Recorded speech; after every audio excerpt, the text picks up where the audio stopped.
Now, I want to go to more now on the scandal at the BBC. Their Director General and news boss have both been forced to resign over political bias, with the network's Panorama program editing the US President Donald Trump's January the 6th speech back in 2021 to suggest he was encouraging the violence that followed. Have a look at the BBC edit and then, of course, the uncut version.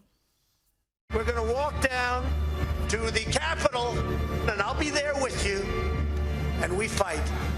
We fight like hell. We're going to walk down to the Capitol, and we're going to cheer on our brave senators and congressmen and women.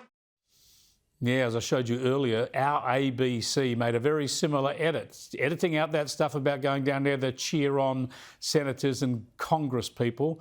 And they went on to where he said he wanted to show strength and be strong. Where the BBC went further down and said he was going down there to fight. And two very senior people have paid with their jobs. Let me bring in News Corp European correspondent and, of course, Sky News contributor Sophie Elsworth. She's outside the BBC's headquarters.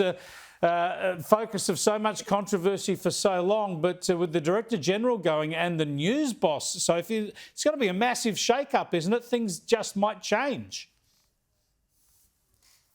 Well, Chris, the BBC is in crisis today. As we know, the two top bosses resigned last night in disgrace.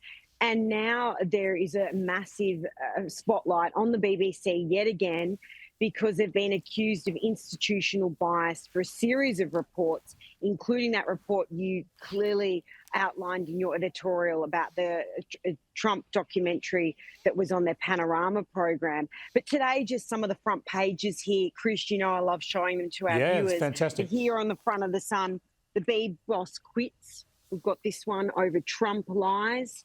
And then we've got the Daily Mail here. BBC bosses quit in disgrace. I mean, these are just a couple of the key newspapers here in London today. Every front page is about the BBC's disgraceful conduct. And the fact here, Chris, that these instances seem to keep occurring where they're accused of bias or something goes wrong and they take too long to apologise or address the situation. And the Telegraph in the UK here put immense pressure on the BBC last week about this documentary relating to Trump. And finally, the bosses have resigned. Yeah, incredible stuff. And as I've highlighted at the top of this program, a very similar edit to the very same speech means the ABC have got to answer questions here. Now, they say they've done nothing wrong, but I think there's going to be an outcry over what they've done with that same speech. Fascinating to see that play out in the BBC because the issues are so similar. The organisations really and the way they conduct themselves are so similar, the BBC and the ABC. But I want to go back to the royal scandals now, Sophie, and these revelations that the former Prince Andrew used to have prostitutes coming to Buckingham Palace. And if that's not scandalous enough, the suggestion is the Queen would have known about this and done nothing about it. Yes, these reports have emerged here in the UK. Chris, it's never a dull moment here with Prince Andrew, or formerly Prince Andrew, now Andrew Mountbatten Windsor. And now there's these allegations that he had prostitutes in at Buckingham Palace and that his late mother did know about it. And these reports emerged from the author of the new book entitled Andrew Lowney, a British author and historian who I spoke to in detail a couple of weeks here in the UK. I spoke to him, Chris, but the scandals surrounding Andrew just never end. And the leaking around Andrew and his former wife, Sarah Ferguson, continues. We know that he's moving out of the Royal Lodge. But he is very much on the outside now of the royal family. He will not be seen in public for a very long time.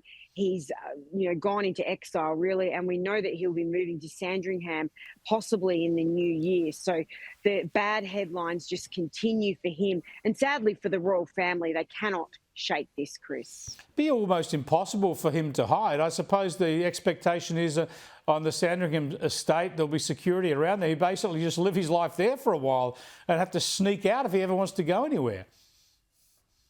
Well, Chris, it's a big estate. There's plenty of places you can stay there. It's not like he needs to go down to the local shop and buy his milk and newspapers and bread.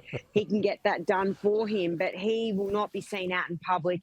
He won't be at the Christmas celebrations that they have in Sandringham, and that's really key, Chris, because the talk is that he won't move there until the royal family and Christmas has passed to avoid that awkward exchange. But he cannot shake these bad headlines, that's for sure. Oh, wow. They're keeping the awkward uncle right away from everything. Thanks for joining us, Sophie. Fascinating stuff. Sophie Elsworth there all over it in the UK.